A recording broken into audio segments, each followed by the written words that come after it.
दोस्तों, आज की वीडियो में हम आपको बताने वाले हैं कि हज़रत अली रज़ी अल्लाह ताला अन्हु ने फरमाया, घर में औरत का रोना कैसा है। यानी जिस घर में औरत रोती है उस घर में अल्लाह का कौन सा अजाब नाजिल होता है। तो दोस्तों, ये वीडियो बहुत ही ख़ास होने वाली है, तो इस वीडियो को आप आखिर तक लाजमी देखिएगा। और वीडियो शुरू करने से पहले हम आपको ये भी बताना चाहते हैं कि हमारे पास बहुत सारे ईमेल्स और मैसेज आ रहे थे कि हमें शुगर की दवाई बताइए। तो अगर आपको शुगर की बीमारी है या धात की बीमारी है या मर्दाना ताकत से रिलेटेड कोई भी बीमारी है, तो हमारे पास इन सब बीमारियों की दवाई मौजूद है, जिससे आपकी बीमारी गारंटी से जड़ से ख़त्म हो जाएगी। आपको सिर्फ ये दवाई एक बार ही मंगानी होगी। एक बार से ही आपकी दवाई से आपकी जो बीमारी है वो जड़ से ख़त्म हो जाएगी इंशाल्लाह। हमारे जो आलिम हैं उन्होंने इस दवाई पर पढ़ाई की है, वसाइफ किए हैं। तो अगर आप दवाई मंगवाना चाहते हैं तो हम कुरियर से आपके पास दवाई भेज देंगे। दवाई के प्राइस भी ज़्यादा हाई नहीं हैं। दवाई मंगवाने के लिए आप स्क्रीन पर दिए गए नंबर पर व्हाट्सएप करके दवाई ऑर्डर कर सकते हैं, और ज़्यादा जानकारी के लिए आप व्हाट्सएप पर मैसेज करें। तो चलिए दोस्तों, शुरू करते हैं आज की वीडियो। एक मर्तबा हज़रत अली रज़ी अल्लाह ताला अन्हु एक रास्ते से गुजर रहे थे। उन्होंने देखा कि एक शख्स अपनी बीवी पर जुल्म कर रहा था। हज़रत अली रज़ी अल्लाह ताला अन्हु करीब गए और उस शख्स से फरमाने लगे, ऐ शख्स, अल्लाह से डरो। तुम्हारी मुफलिसी, परेशानी और तुम्हारे रिस्क में तंगी का सबब यही है कि तुम्हारी बीवी तुम्हारे ही घर में तुम्हारे जुल्म से रोती है। ऐ शख्स, जिस घर में औरतें रोती हैं उस घर में रिस्क के फरिश्ते नहीं आते, और यूं उस घर में रहने वाले मर्द के रिस्क की राहें तंग होने लगती हैं, और यूं वो घर, वो शख्स परेशानी और मुफलिसी में गिरफ्तार हो जाता है। याद रखना कि अल्लाह ताला ने औलाद मर्द की तकदीर और रोज़ी औरत की तकदीर में लिखी है। अगर तुम ये चाहते हो कि तुम्हारे रिस्क में फरावानी हो, इज़्ज़त, शोहरत, दौलत दिन ब दिन बढ़ती जाए, तो अपने घर में औरतों का ख्याल रखो, उन्हें खुश रखो। अल्लाह के फजलो करम से तुम इज़्ज़त, शोहरत और दौलत में फरावानी पाओगे। दोस्तों, इसी तरह का एक और वाक़या है कि एक मर्तबा हज़रत अली रज़ी अल्लाह ताला अन्हु रास्ते से गुज़र रहे थे। आपने देखा कि एक आदमी अपनी औरत पर जुल्म कर रहा था, उसकी तौहीन कर रहा था। हज़रत अली रज़ी अल्लाह ताला अन्हु उसके करीब गए और फरमाने लगे, ऐ शख्स, याद रखना, अल्लाह ने मर्द को ताकतवर इसलिए बनाया है ताकि वो औरत की हिफाजत कर सके, ना कि औरत पर जुल्म करे। जो मर्द अपनी औरत पर जुल्म करता है तो अल्लाह ताला उस पर लानत भेजता है। तो वो शख्स कहने लगा, या अली, ये औरत मेरे निकाह में है, मैं इसे जो बात कहता हूँ ये मेरी बात नहीं मानती। तो हज़रत अली रज़ी अल्लाह ताला अन्हु ने फरमाया कि निकाह का मतलब ये नहीं है कि तुमने अपने लिए ग़ुलाम ख़रीदा हो, बल्कि निकाह का मतलब ये है कि तुमने अपनी नस्ल को बढ़ाने के लिए इस औरत से मदद तलब की, कि तुम्हारी औलाद की अच्छी तरबियत के लिए इस औरत को तुमने चुना है। याद रखो, जिससे मदद ली जाए उसे ग़ुलाम नहीं समझते, और जो तुम्हारी औलाद को परवान चढ़ाए उसे हकीर नहीं समझते, बल्कि उसका तो शुक्र अदा करना चाहिए। याद रखना कि औरत पर जुल्म करने का मतलब ये है कि औलाद की बगावत। आने वाले वक्त में उस औरत के जिस्म से जो तुम्हें औलाद नसीब होगी, उसके वजूद में तुम्हारे लिए बगावत ही बगावत होगी। दोस्तों, अब हम आपको बताते हैं कि औरत की पहचान कैसे हो सकती है, यानी पाक, साफ़ और नेक औरत की क्या पहचान है। तो हज़रत अली रज़ी अल्लाह ताला अन्हु इस हवाले से फरमाते हैं कि जब जो औरत अपने शौहर पर नाराज़ हो या गुस्सा करे, तो इस पर उसे मोहब्बत से ये कहना चाहिए कि मैं तो पूरी ज़िंदगी अपनी तुम्हारे साथ बिताऊंगा, और याद रखना कि अपनी घर की बुराई वो किसी के सामने ना करे, और अपनी औलाद की तरबियत ऐसे करे कि ज़माना इस पर फ़ख्र करे। याद रखना, इन खूबियों की मालिक नेक तरीन औरत है, यानी जिन औरतों में ये खूबियाँ होंगी वो नेक औरत होगी, और क़यामत में भी अल्लाह पाक उसे सुकून इनायत फरमाएगा।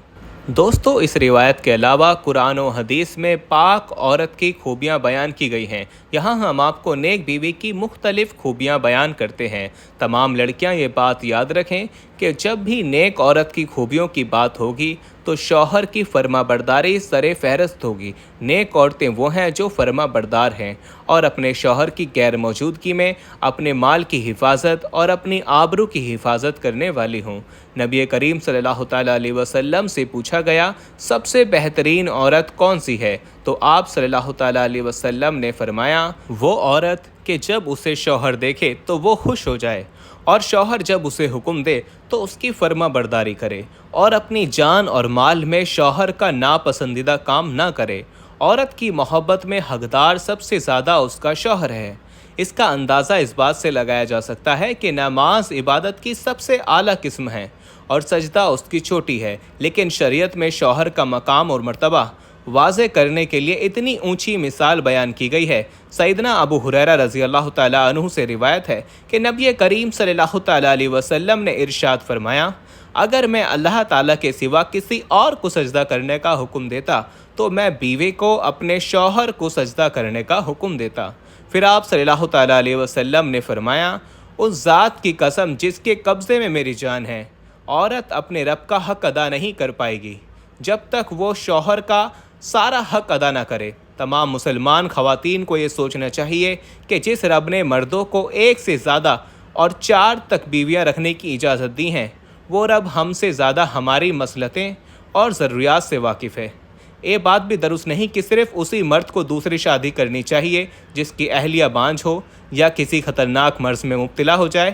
ایسا نہیں، بلکہ اللہ تعالیٰ نے ہر مرد کے لیے جو ایک سے زیادہ بیویوں کے حقوق ادا کرنے کی استعداد رکھتا ہو اسے عام اجازت دی ہے۔ لہٰذا جو خواتین مردوں کے دوسرے نکاح میں رکاوٹیں ڈالتی ہیں انہیں اللہ تعالیٰ سے ڈرنا چاہیے۔ مرد اور عورت کے باہمی تعلق کو مضبوط اور قائم رکھنے والی چیز دونوں میں باہمی الفت و محبت اور ایک دوسرے کے لیے جذبہ اصرار اور قربانی ہے، لیکن اگر کبھی اس تعلق میں دراریں پڑنا شروع ہو جائیں تو اسلام اس کے لیے راستے بھی تجویز کرتا ہے۔ مرد کو طلاق کا اختیار دیا گیا ہے، لیکن اس سے پہلے اصلاح احوال کے لیے گھر کا سرپرست ہونے کی حیثیت سے یہ ہدایت دی گئی ہے کہ اگر عورت مرد کی حقوق کی ہدایت سے اجتناب کرتی ہے یا اس میں کوئی کمی پیشی کرتی ہے یا خود سری یا بغاوت پر اتر آتی ہے تو ایسی صورت میں اسے نصیحت کی جائے اور ہر طرح سے اسے سمجھانے کی پوری کوشش کی جائے۔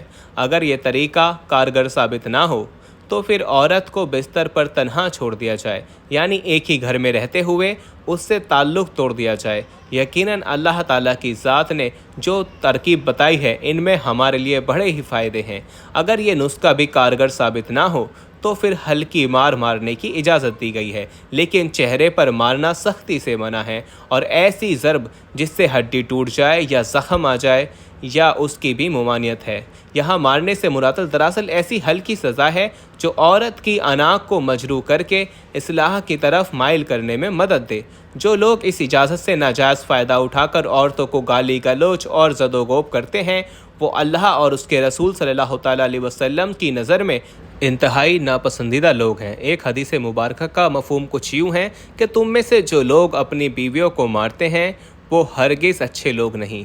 آخری چیز جس کی ہدایت اس کے بعد کی گئی ہے وہ یہ ہے کہ مرد اور عورت دونوں کی طرف سے مسلم مقرر کیے جائیں جو اللہ تعالیٰ کے خوف کے ساتھ دونوں فریقوں کے دلائل سننے کے بعد حق اور انصاف کے مطابق فیصلہ کریں۔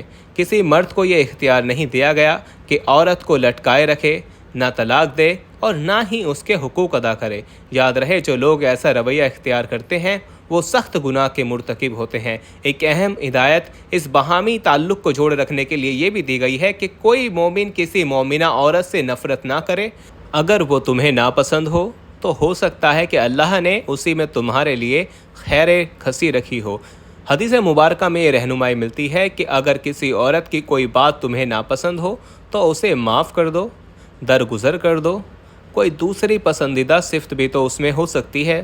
مرد اور عورت دونوں کو یہ بات سمجھنی چاہیے کہ کوئی بھی انسان جو ہے وہ کامل نہیں ہو سکتا، انسان خطا کا پتلا ہے۔